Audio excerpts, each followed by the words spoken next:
just entering for the Toreando. So the thing I always focus on first is I use my palms first, right? Well, like I showed before, like sometimes I use the forearms to slow them down, but ultimately when I make my first grips, I want to use my palms first to press downward. And I don't mean inward, not like this. Don't jam their knees to their chest, because all you're doing when you're doing this is freeing their legs to go in your biceps. I don't want his legs to come to my biceps, right? So you put your legs up a little bit like this. See, I would go here and palm down first. Now lift your feet up. See, I'm like, my palms are pinning. So I pin first. Now I get what grips I can with my fingers on the material. Okay, so, but I still have strong palm drive. Okay, that's a big mistake. If I grab pants like this, I'm not really controlling it. His feet can go all crazy here, right? If I have pants here and I have palm drive down like this, see, now I can't lift his feet easily. And the more he tries lift, the more, keep lifting, keep doing it, yeah. The more power there is for a fast Toreando. So you want to get that, if you're approaching it from the center, it's a little bit different if they're already on their side.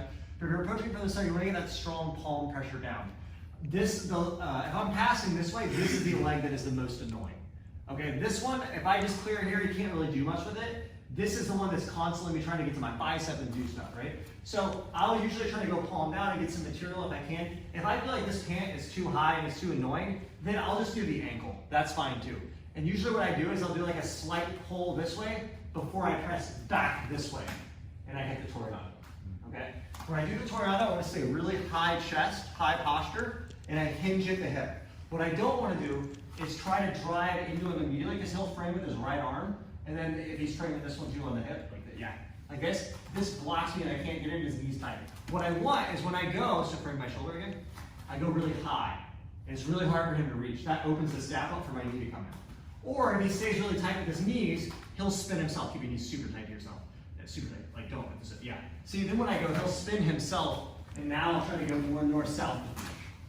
Okay? But the big thing when you enter is try to pin the legs down with your palms and make your grips after. Okay? And I generally go over here.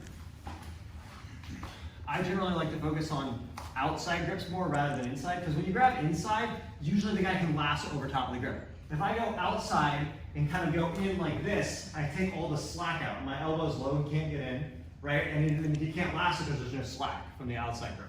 And I can also always use my palm down to prevent the foot from coming to the bicep. But if you go inside here like this, it's pretty easy for the guy to lasso over top of this. Here, okay? So again, palms first, pin, control, hit there, high posture first, so if he frames, he opens that space, knee in. Now I let go of this one, and come in and finish. Okay?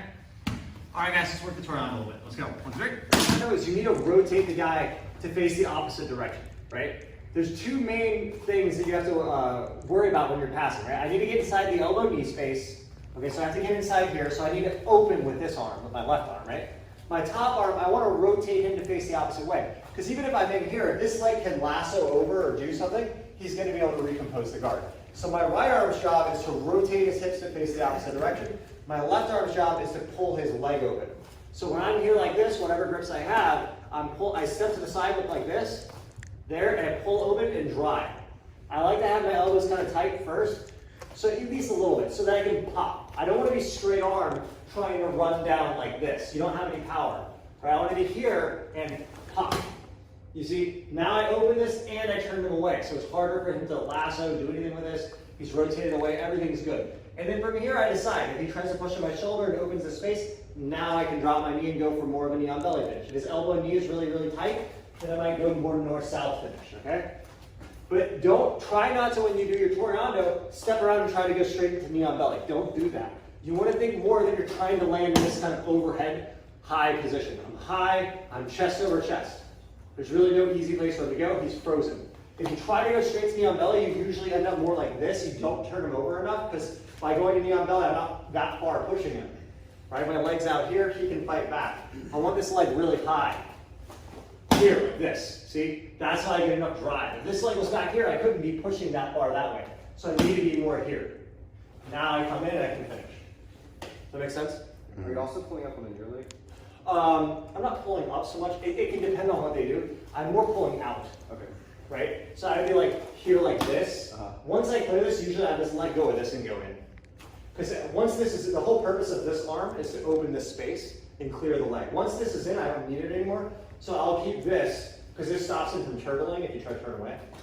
I can pull this back to stop the turtle. If he wants to shrimp off the floor, I can control that, and that makes that hard. This just really makes everything difficult. And then this arm will either cross face, go over the back, whatever. And then maybe I'll switch moves out. Just depends on how we finish. Okay? All right, guys, let's work that one a little bit longer, and we'll do another question. Let's go. 1, 2, 3.